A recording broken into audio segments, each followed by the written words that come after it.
అందరికీ వందనాలు. ప్రియ దేవుని బిడ్డలారా, మొదటి సమూయేలు గ్రంథం 16 అధ్యాయము 12, 13 వచనాలు. అతడు వాని పిలువనంపించి లోపలికి తోడుకొని వచ్చెను. అతడు ఎర్రని వాడును, చక్కని నేత్రములు గలవాడును, చూచుటకు సుందరమైన వాడునై ఉండెను. అతడు రాగానే, నేను కోరుకున్నవాడు ఇతడే, నీవు లేచి వానిని అభిషేకించుమని యెహోవా సెలవీయగా, సమూయేలు తైలపు కొమ్ము తీసి వాని సహోదరుల ఎదుట వారిని అభిషేకము చేసెను. నాటి నుండి యెహోవా ఆత్మ దావీదు మీదికి బలముగా వచ్చెను. తరువాత సమూయేలు లేచి రామాకు వెళ్ళిపోయెను. ప్రియ దేవుని బిడ్డలారా, ఈ మాటలు విశదీకరించే ముందుగా అసలు సందర్భాన్ని జ్ఞాపకం చేసుకుంటున్నాం. ఇక్కడ మొదటి వచనములో దేవుడు తన దాసుడైనటువంటి సమూయేలుతో మాట్లాడుతూ అంటాడు, నేను రాజుగా ఉండకుండా విసర్జించిన సౌలును గురించి నువ్వు ఎంతకాలం దుఃఖిస్తావు? కాబట్టి నువ్వు నీ కొమ్ము తైలముతో నింపుకొను. మరి యెషయా కుమారుల్లో ఒకడిని నేను రాజుగా నిర్ణయించాను, వెళ్ళి అతన్ని అభిషేకించమంటాడు. వెళ్ళి అభిషేకించమన్నప్పుడు దైవజనుడైన సమూయేలు నేరుగా యెషయా దగ్గరికి వెళ్ళి విషయం చెప్తాడు. విషయం చెప్పి, నీ కుమారుల్లో ఒకడిని రాజుగా నిర్ణయించమని దేవుడు చెప్పాడు, అభిషేకించమని చెప్పాడు. నీ కుమారులందరిలో ఒక్కొక్కరిని నా దగ్గర పంపిస్తే ఎవరిని దేవుడు ఎన్నుకో ఉన్నాడో నేను చెప్తాను అని అంటాడు. చెప్పినప్పుడు మొట్టమొదటిగా ఆయన 6వ వచనంలో ఏలీయాబును, పెద్ద కుమారుడైన ఏలీయాబును పంపిస్తాడు. పంపించినప్పుడు ఏలీయాబును చూసిన సమూయేలు అనుకుంటాడు, ఇతను ఎత్తుగా అందంగా ఉన్నాడు, ఇతనే అయ్యుంటాది అని మనసులో అనుకున్నప్పుడు వెంటనే దేవుడు మాట్లాడుతూ అంటాడు, అతని రూపాన్ని అతని ఎత్తును లక్ష్య పెట్టకము, మనుషులు లక్ష్యపెట్టు వాటిని యెహోవా లక్ష్య పెట్టడు. నేను అతన్ని త్రోసివేసి ఉన్నాను. మనుషులు పై రూపాన్ని లక్ష్య పెట్టుదురు కానీ యెహోవా హృదయాన్ని లక్ష్య పెట్టును అన్నాడు. కాబట్టి సమూయేలు పెద్ద కుమారుడైనటువంటి ఏలీయాబు ఇతన్ని అయ్యుంటాడు అనుకున్నప్పుడు వెంటనే దేవుడు అంటాడు, అతని రూపాన్ని లక్ష్య పెట్టొద్దు, అతని ఎత్తుని, అతని పర్సనాలిటీని నువ్వు లక్ష్య పెట్టొద్దు, నేను అతన్ని త్రోసివేసి ఉన్నాను అంటాడు. దేవుని బిడ్డలారా, మనుషులు అందాన్ని లక్ష్య పెడతారు, ఎత్తుని, ఆ ఎరుపుని. మనం కోరుకునేది రకరకాలు ఉంటుంది. బాగా ఎత్తుగా ఉన్నాడు, అందంగా ఉన్నాడు, బాగున్నాడు, బాగా మాట్లాడతాడు, పిచ్చి పిచ్చి అన్నీ మన సెలక్షన్. దేవుని సెలక్షన్ ఏంది? నేను అతని ఆ అందాన్ని నేను కోరుకోవట్లేదు, అతన్ని నేను త్రోసివేసి ఉన్నాను. హృదయాన్ని లక్ష్య పెట్టే దేవుడు ఆ మాట తెలియజేశాడు. తర్వాత వెంటనే ఆయన 2వ కుమారుడైనటువంటి అబినాదాబుని పిలిపించినప్పుడు దైవజనుడైన సమూయేలు అంటాడు, ఇతన్ని కోరుకోలేదు. 3వ కుమారుడైన షమ్మాని పిలిపిస్తాడు, ఇతన్ని కోరుకోలేదు. ఆ విధంగా 7 మంది వరుసగా వస్తే దేవుడు అన్నాడు, వీళ్ళందరినీ కోరుకోవాలా దేవుడు. తర్వాత సమూయేలు యెషయితో అంటాడు, నీ కొడుకులందరూ వీళ్ళేనా, ఇంకెవడన్నా ఉన్నాడా అని అంటాడు. అన్నప్పుడు ఆయన యెషయా అంటాడు, కడగాటు వాడు ఉన్నాడు, వాడు గొర్రెలను కాస్తున్నాడు అని అంటాడు. సరే, అతన్ని పిలువనంపించు, మరి అతన్ని ఏమన్నా దేవుడు కోరుకున్నాడేమో అని అన్నప్పుడు దావీదుని పిలువనంపిస్తారు. దావీదుని పిలువనంపించినప్పుడు అక్కడ 12వ వచనాన్ని మనం గమనిస్తే, అతని ఎర్రని వాడును, అతను చక్కని నేత్రాలు గలవాడంట, చూసేదానికి అందంగా ఉన్నాడంట. ఈ లక్షణాలైన దేవుడు కోరుకునింది. అవి మాత్రమే కాదు, దేవుడు కోరుకున్న వ్యక్తి అందంగా ఉన్నాడు, మంచి నేత్రాలు ఉన్నాయి, చూసేదానికి అందంగా ఉన్నాడు. కానీ అతను, దేవుడు మొట్టతే చెప్పాడు, హృదయాన్ని లక్ష్య పెట్టేవాడు దేవుడు. కాబట్టి దావీదును కోరుకున్నప్పుడు, ఇతన్ని నేను కోరుకున్నవాడు ఇతడే అన్నప్పుడు సమూయేలు వెళ్ళి దావీదుని అభిషేకించాడు. ఆ తైలాన్ని ఆయన నెత్తిన పోసి అభిషేకించబడిన తర్వాత 13వ వచనములో, అప్పటి నుండి దేవుని ఆత్మ దావీదు మీదకి బలంగా దిగివచ్చింది. దేవుని స్తోత్రం, హల్లెలూయా.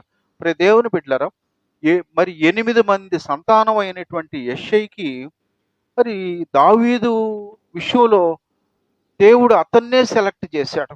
ఎందుకు? దావీదుని దేవుడు ఎందుకు సెలెక్ట్ చేశాడు? అతన్నే ఎందుకు రాజుగా నిర్ణయించాడు? నేను కోరుకున్నవాడు ఇతడే అనే దావీదులో ఏం ప్రత్యేకత ఉంది? ఆళ్ళలాగా ఇతను కూడా ఎర్రగా ఉంటాడు, ఇతను అందంగా ఉంటాడు. కానీ ఈ లక్షణాలన్నీ కాదు దేవుడు కోరుకునే లక్షణాలు. ప్రత్యేకమైనటువంటివి. ఎందుకు అనంటే హృదయాన్ని లక్ష్యపెట్టే దేవుడు, హృదయాన్ని లక్ష్యపెట్టి హృదయం ఎలా ఉందో ఎరిగినటువంటి దేవుడు. ఆదిలోనే అంతాన్ని ఎరిగినటువంటి దేవుడు కాబట్టి ఆయన దావీదును కోరుకున్నాడు. నా ప్రియ దేవుని బిడ్డలారా, మరి దావీదును కోరుకోవటంలో దేవుని యొక్క ఉద్దేశాన్ని మనం గమనిస్తాము. దావీదులో ఉన్నటువంటి ఒక 4 మంచి లక్షణాల గురించి సమయాన్ని బట్టి మనం కొంత నేర్చుకునే దానికి ప్రయత్నం చేద్దాం. దావీదుని ఆశీర్వదించిన దేవుడు, దావీదుని హెచ్చించిన దేవుడు, దావీదు జీవితంలో గొప్ప రాజుగా నిర్ణయించి అభిషేకించిన దేవుడు, నేటికి మారని మార్పు చెందని దేవుడు.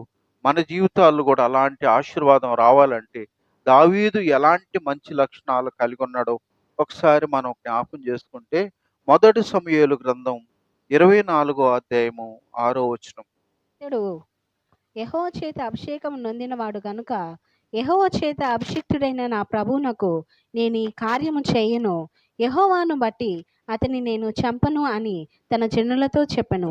దేవుని బిడ్డలారా, మరి సౌలు రాజు అయి ఉన్నప్పుడు, ఇశ్రాయేలు రాజు సౌలు, ఆ ఇశ్రాయేలు దేశం మీదకి గొల్యాతు అనే ఒక పెద్ద బలవంతుడు వచ్చాడు. బలవంతుడు వచ్చి 40 దినాలు ఛాలెంజ్ చేస్తున్నా ఇశ్రాయేలు దేశంలో ఒక్కడు కూడా వాడికి ఎదురుపోయినోడే లేడు.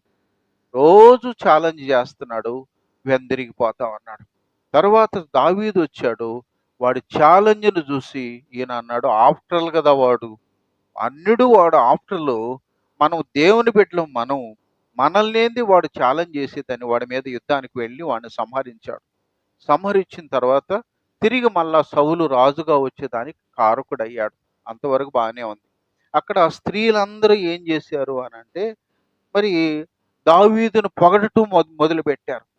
దావీదు 10,000 మందిని హతం చేశాడు, సౌలు 1,000 మందిని హతం చేశాడని స్త్రీలందరూ పొగుడుతూ గంతులు వేస్తూ నాట్యం చేస్తా ఉన్నప్పుడు రాజు అయిన సౌలుకి కోపం వచ్చేసింది.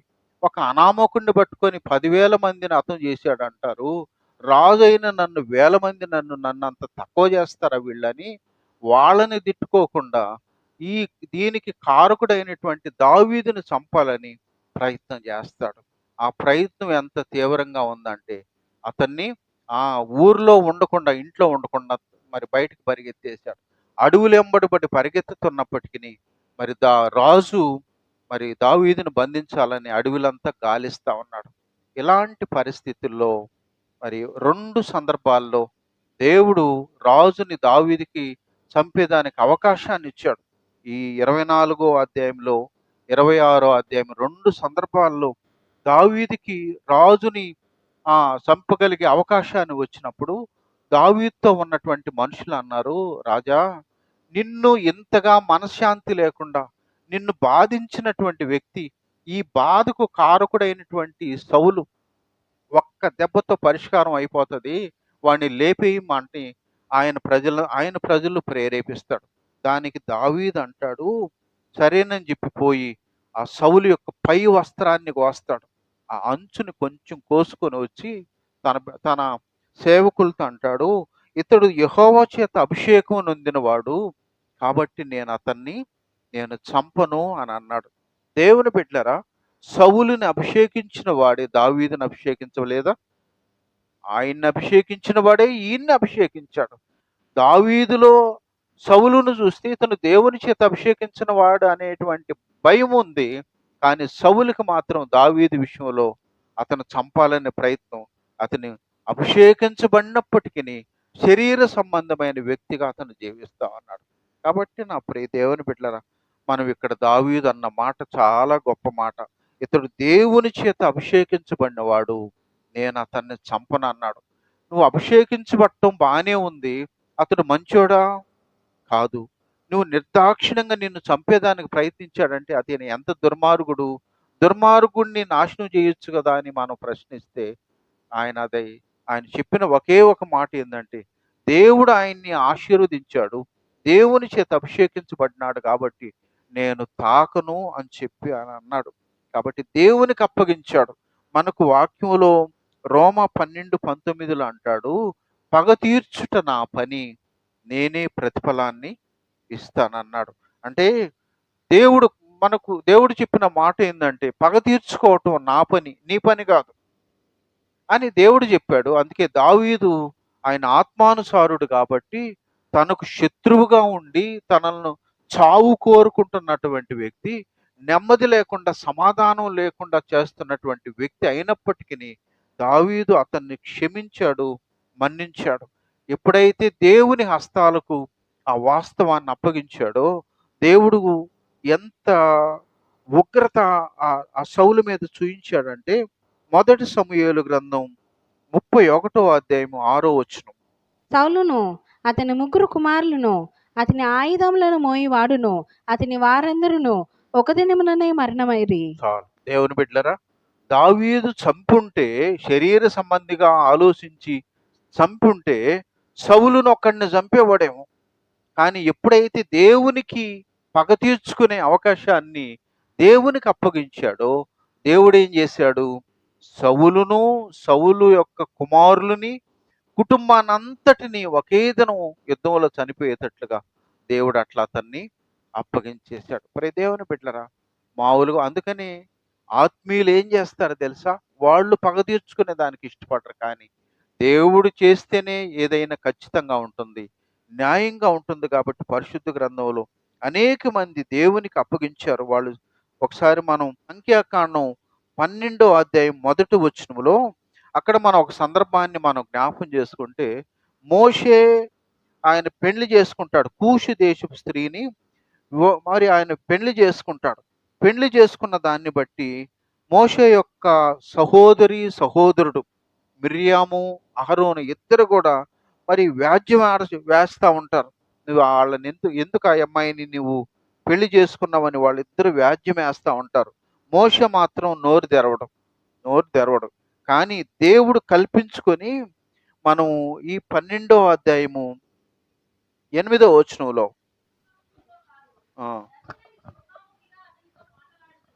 అతడు యెహోవా స్వరూపమును నిదానించి చూచును, కాబట్టి నా సేవకుడైన మోషేకు విరోధముగా మాటలాడుటకు మీరేలా భయపడలేదనను. దేవుని స్తోత్రం, హల్లెలూయా. దేవుని బిడ్డలారా, మోషే యొక్క సహోదరులే తనని అవమానిస్తుంది, తన్ను నిందిస్తుంది. కానీ మోషే మాత్రం నోరు తెరవాల, మౌనంగా ఉన్నాడు.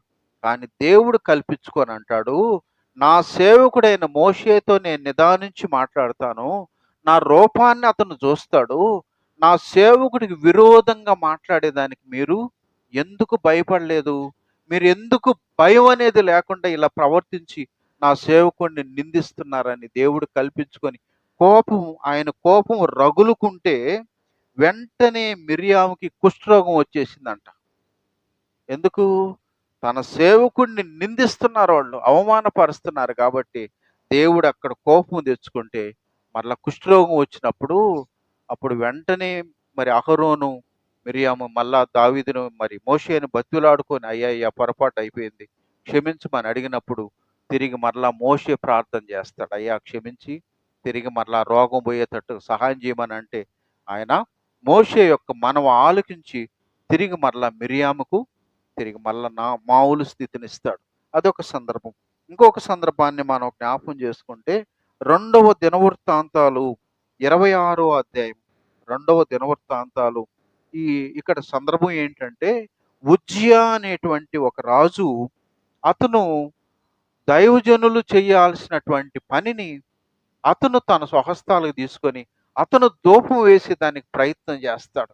ధూపం వేసేదానికి ప్రయత్నం చేసినప్పుడు అక్కడ ఉన్నటువంటి దైవజనులు 80 మంది ఉజ్జియాన్ని ఎదిరిస్తారు. ఉజ్జియా, ధూపం వేయటం నీ పని కాదు, ఇది మా పని, నువ్వు ఇలా ద్రోహం చేయకూడదు అన్నప్పుడు యాజకుల మీద కోపం తెచ్చుకున్నాడు. అందుకే 19వ వచనం, యాజకుల మీద కోపము చూపెను.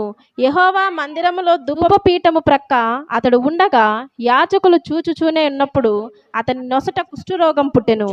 దేవుని బిడ్డలారా, ఎప్పుడైతే యాజకుల మీద కోపముతో రౌద్రముతో ఆయన కోపాన్ని ప్రదర్శించాడో వెంటనే రాజు అయిన ఉజ్జియాకి కుష్ఠరోగం నొసట వచ్చేసిందంట. అక్కడి నుంచి బయటకు వచ్చేసి ఊరి బయటకు వచ్చాడు.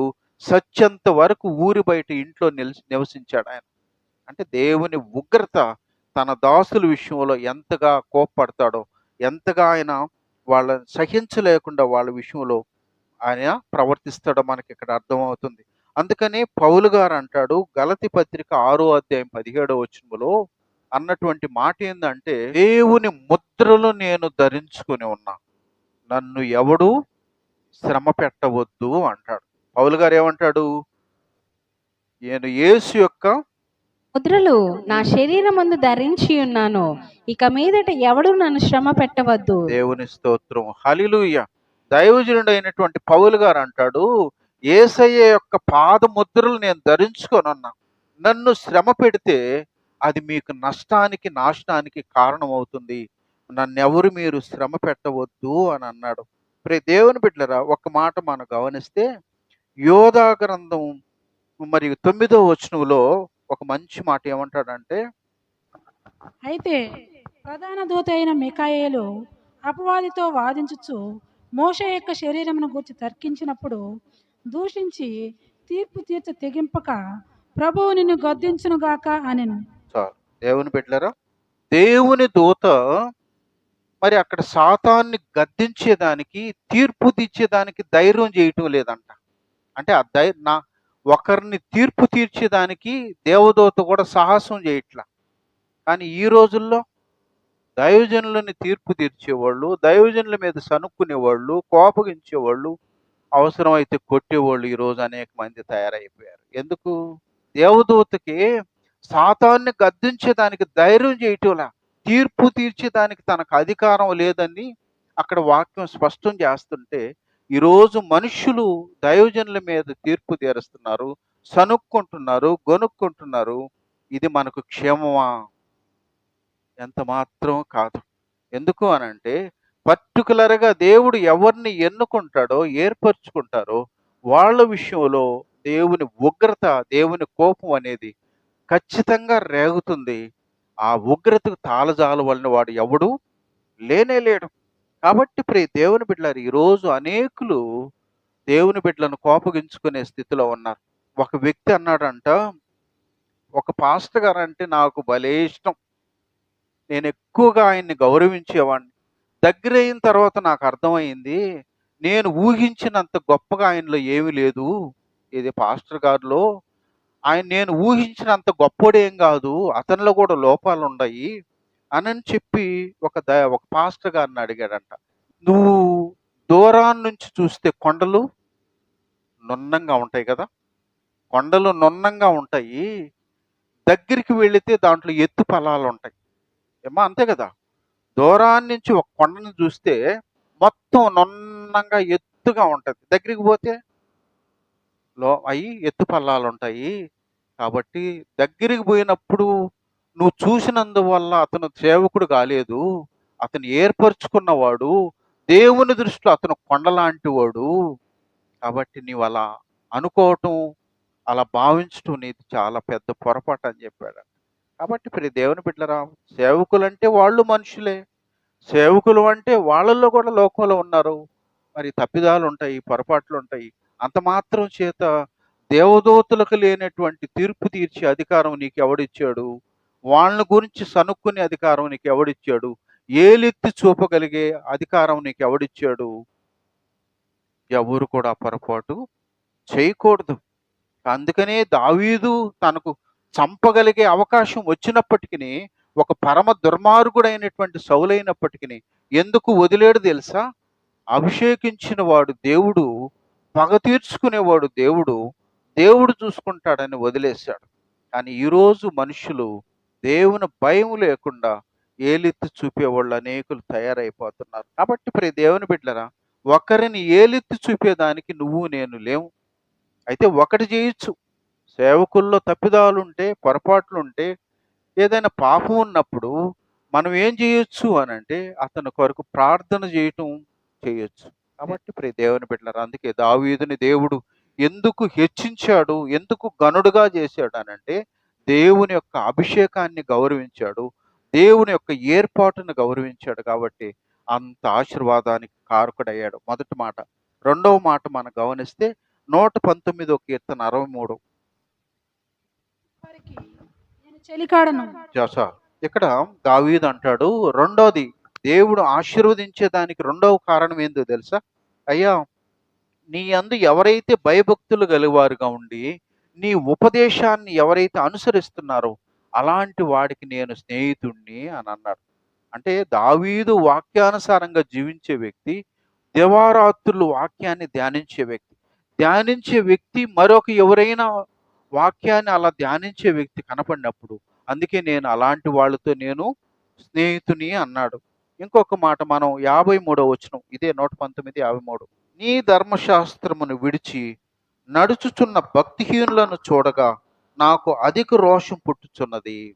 దేవుని వాక్యానుసారంగా ఎవరైతే జీవిస్తున్నారో వాళ్ళతో నేను స్నేహం చేస్తాను, నేను ఫ్రెండ్షిప్ చేస్తాను అన్నాడు.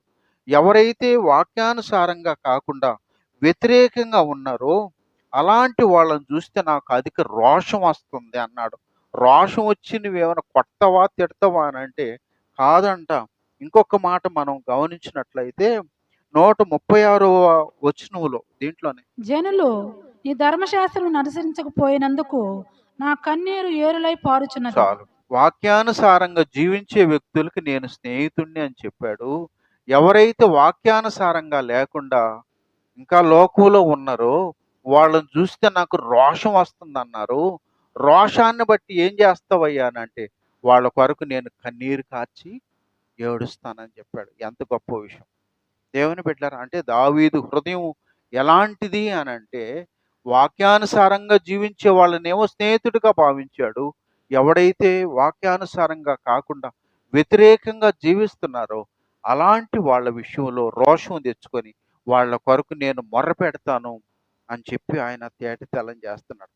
దేవుని బిడ్డలారా, దేవుని హృదయం కూడా ఎలాంటిది అని అంటే మనం లోకాసు వార్త 19వ అధ్యాయము 41వ వచనములో యేసు ప్రభువు ఏం చేశాడంటే ఆయన పట్టణమునకు సమీపించినప్పుడు ఆ, దానిని చూచి దాని విషయమై ఏడ్చి, నీవును ఈ నీ దినమందైనను సమాధాన సంబంధమైన సంగతులు తెలుసుకుని ఎడల నీకెంతో మేలు, కానీ ఇప్పుడవి నీ కనులకు మరుగు చేయబడి ఉన్నవి. చాలు. దేవుని బిడ్డలారా, పట్టణానికి సువార్త ప్రకటించబడింది.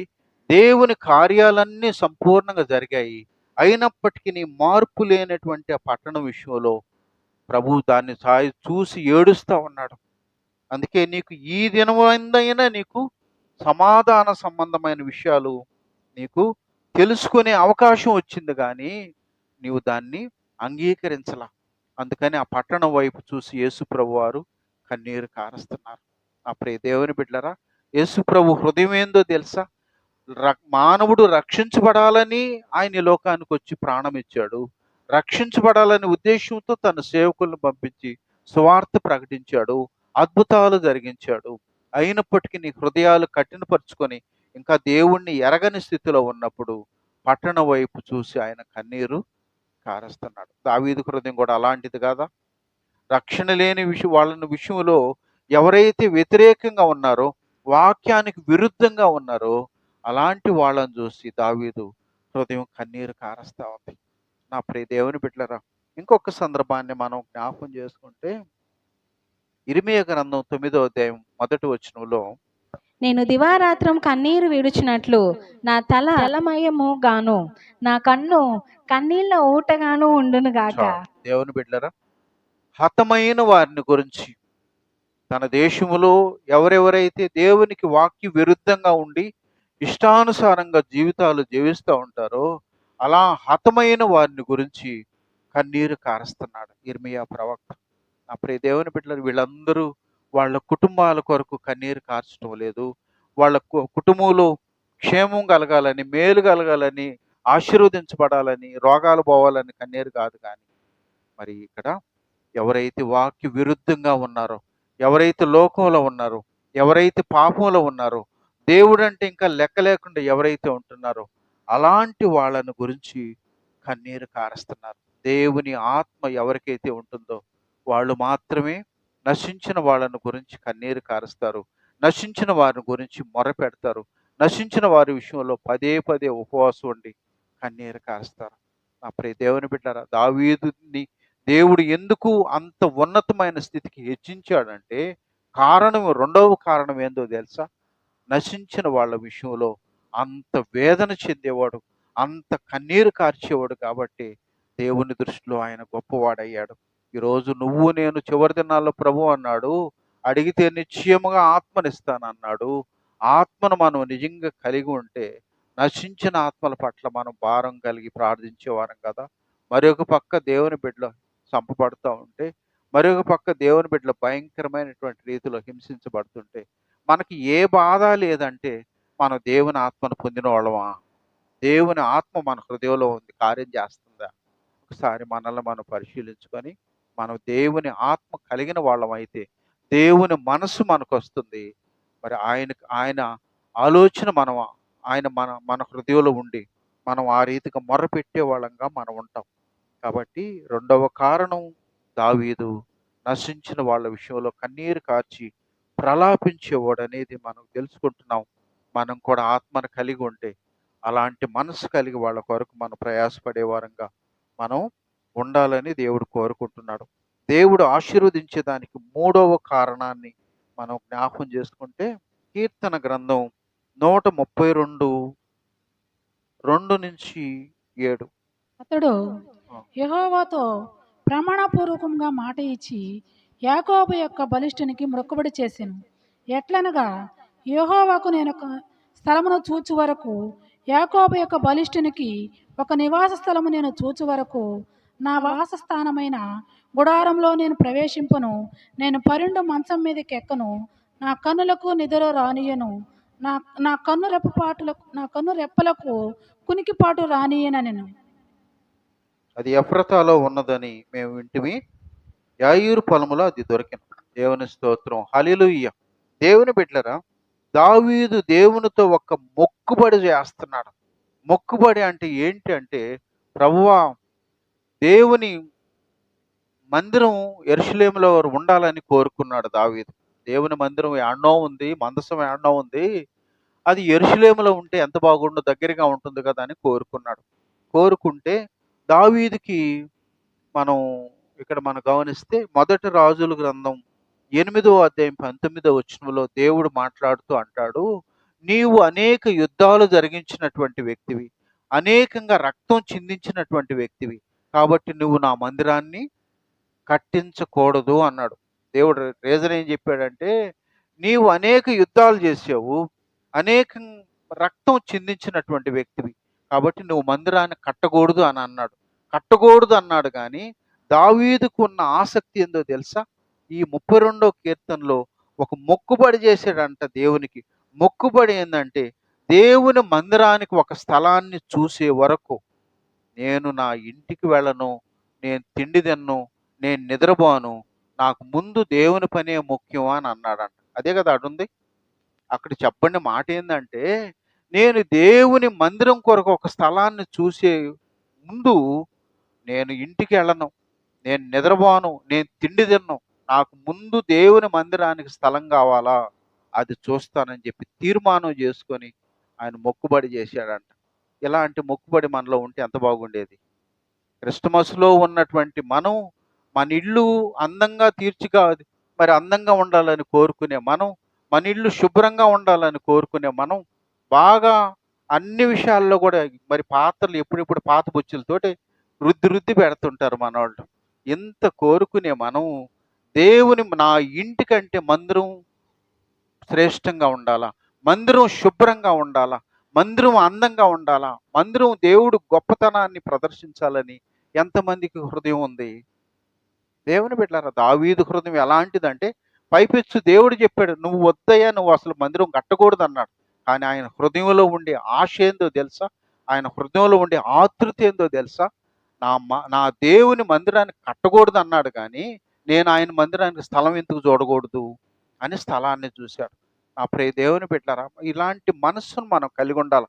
ఆశీర్వాదం రావాలనే కోరుకుంటాము, దీవెన రావాలి, అందరికంటే హెచ్చుగా మన కుటుంబం ఉండాలని కోరుకుంటాం. కానీ దావీదు లాంటి మనసు, నా దేవుని మందిరాన్ని మొదటగా దేవుని మందిరం పని, నా దేవుని పని ముందు జరగాల, తర్వాతే నా పని అని కోరుకున్నాడు.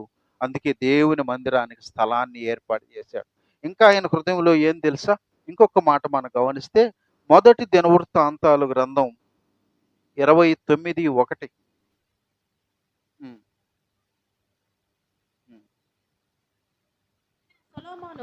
ఇంకనూ లేత ప్రాయము గల బాలుడై ఉన్నాడు. కట్టబోవు ఆలయము మనుషునికి కాదు, దేవుడైన యెహోవాకే గనుక ఈ పని బహు గొప్పది. నేను బహుగా ప్రయాసపడి నా దేవుని మందిరమునకు కావలసిన బంగారపు పనికి బంగారమును, వెండి పనికి వెండిని, ఇత్తడి పనికి ఇత్తడిని, ఇనుప పనికి ఇనుమును, కర్ర పనికి కర్రలను, గోమేధికపు రాళ్లను, చెక్కుడు రాళ్లను, వింతైన వర్ణము గల పలు విధములైన రాళ్లను, మిక్కిలి వెలగల నానావిధ రత్నములను, తెల్ల చలువ రాయి విశేషముగా సంపాదించి తిని, మరియు నా దేవుని మందిరము మీద నాకు కలిగి ఉన్న మక్కువ చేత నేను ఆ ప్రతిష్ఠితమైన మందిరము నిమిత్తము సంపాదించి ఉంచిన వస్తువులు కాక నా సొంతమైన బంగారమును వెండిని నా దేవుని మందిరము నిమిత్తము నేను ఇచ్చేదను. గదులు గోడలు రేకు మూతకును, బంగారపు పనికిని బంగారమును, వెండి పనికి వెండిని, పనివారు చేయు ప్రతి విధమైన పనికి 6,000 మనుగుల ఓఫీరు బంగారమును, 14,000 మనుగుల పుటము వేయబడిన వెండిని ఇచ్చుచున్నాను. ఇక్కడ మనం గమనిస్తే ఆయన దేవుని మందిరం నువ్వు కట్టొద్దయ్యా అని అంటే ఏం చేశాడు? స్థలాన్ని ఏర్పాటు చేశాడు. మందిరానికి ఏమేమి అవసరమైందో బంగారము, వెండి, ఇనుము, కర్ర, రాళ్ళు, విలువైనటువంటి వాటిని అన్నిటినీ కట్టకపోయినా మాత్రము స్థలాన్ని ఏర్పాటు చేశాడు. మందిరానికి అవసరమైన అన్నిటినీ సమకూర్చి పెట్టేశాడు. దేవుని బిడ్డలారా, ఇంకా ఆయన అంటాడు, నా సొంతం దేవుని మందిరం కోసం నేను ఈ సంపాదించింది ఇదంతా కాకుండా నా సొంతమైన బంగారాన్ని, వెండిని ఎంత ఇచ్చాడు ఆయన? 6,000 మణుగుల బంగారాన్ని, 14,000 మణుగులు పుటం వేయబడిన వెండిని. దేవుని బిడ్డలారా, అలాంటి మన దేవుని మందిరం కొరకు ఏమిస్తాము? దేవుని బిడ్డలారా, కానీ దావీదు ఏం చేస్తాడు? దేవుని మందిరం కొరకు 1,000 మణుగుల బంగారాన్ని సమకూర్చి నా సొంతమైన బంగారాన్ని, 6,000 మణుగుల బంగారాన్ని, 14,000 మణుగుల వెండిని నేను ఇస్తున్నాను అన్నాడు. దేవుని బిడ్డలారా, వాళ్ళకి దావీదుని కాకపోతే మనల్ని ఆశీర్వదిస్తాడా? ఒక అడుక్కునేవాడికి 100లు, 50లు, 10లు ఇస్తారు. కానీ మనం మన స్థితిలో ఆయన్ని ఎలాంటి కానుకలు ఇస్తున్నాము? దేవుడు అలాంటి వాళ్ళని కాకపోతే మనల్ని ఆశీర్వదిస్తాడా? నాకు తెలియదు. కాబట్టి దేవుడు దావీదుని ఎందుకు హెచ్చించాడు అని అంటే, నువ్వు వద్దులేయా, నువ్వు కట్టబడలేదంటే మనల్ని అని చెప్పాడు అనుకో, క్రిస్టమస్కి ఏం క్లీన్ చేయొద్దు అన్నాను అనుకో, ఎంతమంది కాదుకోదు నా మందిరం, దేవుని మందిరం బాగుండాలి, గొప్పగా ఉండాలి, అందంగా ఉండాలని తెగిచ్చి వచ్చేవాళ్ళు ఎంతమంది? చెప్తేనే మనం తెగిచ్చి వచ్చేది అంతంత మాత్రం, చెప్పకుండా వద్దంటే వచ్చేవాళ్ళు ఎవరు ఉంటారు? మనకు దావీదుకి తేడా అది. వాళ్ళని కాబట్టి దేవుడు మనల్ని ఆశీర్వదిస్తాడా? దేవుని బిడ్డలారా, అందుకు దావీదు జీవితాన్ని ఎందుకు దేవుడు 8 మంది సంతానములో ప్రత్యేకంగా ఎందుకు దావీదుని ఎందుకు ఏర్పరచుకున్నాడంటే, దేవుని మందిరం పట్ల ఆయన ఆసక్తి చాలా గొప్పది. అందుకే ఇక్కడ కీర్తన 26:8 అంటాడు, స్థలమును నేను ప్రేమించుచున్నాను. దేవుని స్తోత్రం, హల్లెలూయా. ఆయన అంటాడు, దేవా, నీ నివాస మందిరాన్ని, నీవు నివసించే మందిరాన్ని, నీ తేజో మహిమ నిలిచే స్థలాన్ని నేను ప్రేమిస్తున్నా. దేవుని మందిరాన్ని ప్రేమిస్తున్నాడు కాబట్టి, దేవుని మనసు నిలవబడే స్థలం ఇదని గుర్తించాడు కాబట్టి, దేవుని మందిరం కొరకు అంత ఆతృత పడుతున్నాడు, అంత ఆరాట పడుతున్నాడు. నా ప్రియ దేవుని బిడ్డలారా, ఈ ఆరాట పడినటువంటి దావీదు జీవితంలో అందుకనే ఆయన అంటాడు 65వ కీర్తన 4వ వచనంలో, నీ మందిరములోని మేలు చేత నేను నింపబడుతున్నాను అన్నాడు. దేవుని మందిరం కొరకు ఆరాటపడే దావీదు జీవితంలో దేవుడు ఏం చేశాడు? మందిరములోని మేలులతో నింపాడంట. మనం మందిరం కొరకేమేమో ప్రేమించము, మందిరం యొక్క క్షేమం కొరకు మనం పాటుపడం. కానీ మనం మేలులు కావాలంటే ఏడొస్తుంది? దావీదు జీవితంలో మేలులతో నింపబడ్డాడు కాబట్టి దేవుని మందిరాన్ని అంత ప్రేమించాడు. 84వ కీర్తన 4వ వచనంలో ఇంకొక మంచి మాట ఉంది, వారు నిత్యము నిన్ను స్తుతించుదురు. దేవుని స్తోత్రం, హల్లెలూయా. నీ మందిరములో నివసించే వాళ్ళు ధన్యులు, వాళ్ళు నిన్ను నిత్యము స్తుతిస్తారంట. మేలు జరిగినప్పుడే కాదంట, జరగకపోతే గమ్ముగా ముఖం మార్చుకొని ఉంటారంట కొంతమంది. కానీ ఇక్కడ భక్తుడు అంటాడు, నీ మందిరంలో నువ్వు ఏర్పరచుకున్న వాళ్ళు నిత్యము నిన్ను స్తుతిస్తారు. మేలు జరిగినా జరగకపోయినా దేవుణ్ణి స్తుతించటం మాత్రం మానరు అని వాక్యం తేటతెల్లం చేస్తుంది. అందుకే దావీదు అన్నాడు, మరి 27వ కీర్తన 4వ వచనంలో, ఆయన ఒక వరంగా కోరుకుంటున్నాను. వరం ఏందంటే, నా జీవిత కాలం అంతా నీ మందిరములో నేను ఉండాలనే నా కోరిక. దావీదు యొక్క కోరిక ఏందో తెలుసా? జీవిత కాలం అంతా నేను నీ మందిరములో నేను ఉండాలి. మనం మంగళవారానికి శుక్రవారానికి మనం అడ్రస్సే దొరకం. ఆదివారం తప్పదని వచ్చేవాళ్ళు కొంతమంది కనిపిస్తుంది. నేను అడుగుతానని వచ్చేవాళ్ళు కొంతమంది కనిపిస్తా ఉంటారు. కానీ దావీదు కోరిక ఏంది? ఆ, కోరుచున్నాను. దేవుని స్తోత్రం, హల్లెలూయా. ఆయన కోరిక ఏందో తెలుసా? ప్రభువా, నీ యొద్ద నేను కోరిక కోరుతున్నా. కోరిక ఏందో తెలుసా? నా జీవిత కాలం అంతా నీ మందిరంలో నేను నివాసం చేయాల. దేవుని బిడ్డలారా, ఎంత ఆశీర్వాదకరమైన కోరిక. మరి అలాంటి వ్యక్తులను కాబట్టి మనల్ని ఆశీర్వదిస్తాడా దేవుడు? మొదటిగా మనం గమనిస్తే, దేవుడు ఎవరినైతే ఎన్నుకున్నాడో, ఏర్పరచుకున్నాడో, వాళ్ళని అభిషేకించినటువంటి వాళ్ళని తాగేదానికి ఆయన ఇష్టపడలా. పైపెచ్చు వాళ్ళని చూసి భయపడుతున్నాడు మొదటిది. రెండోది ఏం చేస్తున్నాడంటే, ఎవరైతే దేవుని వాక్యానుసారంగా నడుస్తున్నారో వాళ్ళని నేను స్నేహితుడిగా భావించి స్నేహం చేస్తాను అన్నాడు. ఎవడైతే వాక్యానుసారంగా జీవించకుండా ఇంకా లోకంలో ఉన్నారో అలాంటి వాళ్ళ కొరకు నేను రోషం తెచ్చుకొని వాళ్ళ కొరకు కన్నీరు కారుస్తున్నానని చెప్పాడు. మూడో విషయంగా మనం గమనిస్తే, నువ్వు మందిరం కట్టొద్దు అని దేవుడు అన్నప్పటికీ దేవుని కొరకు ఒక స్థలాన్ని ఏర్పాటు చేశాడు. మందిరానికి అవసరమైన అన్నీ సమకూర్చి పెట్టాడు. నా ప్రియ దేవుని బిడ్డలారా, కాబట్టి ఇలాంటి ఆసక్తి, ఇలాంటి ఆశ ఉంది కాబట్టి దావీదుని దేవుడు అంతగా హెచ్చించాడు. మరి ఒకసారి మనం గమనిస్తే, మనము దేవుని పట్ల మన ఆసక్తి ఏంది? ఒకసారి మనం సొలొమోను జీవితంలో కూడా మనం గమనించినట్లయితే, మొదటి రాజుల గ్రంథం 6వ అధ్యాయం 38వ వచనంలో, ఆయన రాజు అయిన వెంటనే మొట్టమొదటిసారి దేవుని మందిరాన్ని, చాలా గొప్ప మందిరాన్ని, ప్రపంచంలో లేనంత గొప్ప మందిరాన్ని మొట్టమొదటిసారిగా కట్టాడు. మందిరాన్ని కట్టిన తర్వాత 7వ అధ్యాయం 1వ వచనంలో తన నగరాన్ని కట్టుకున్నాడు. దేవుని బిడ్డలారా, ముందు మందిరాన్ని కట్టాడు, తర్వాత మందిరాన్ని కట్టాడు సొలొమోను. కాబట్టి ప్రియ దేవుని బిడ్డలారా, నమ్మినటువంటి మన దేవుడు గొప్ప దేవుడు. గొప్ప దేవునిలో మన జీవితం కూడా ఆయన పట్ల, ఆయన మందిరం పట్ల, ఆయన ఆత్మల పట్ల మనం ఆసక్తి కలిగి ఉంటే దాని ప్రతిఫలం అనేది మన జీవితాల్లో ఖచ్చితంగా ఉంటుంది.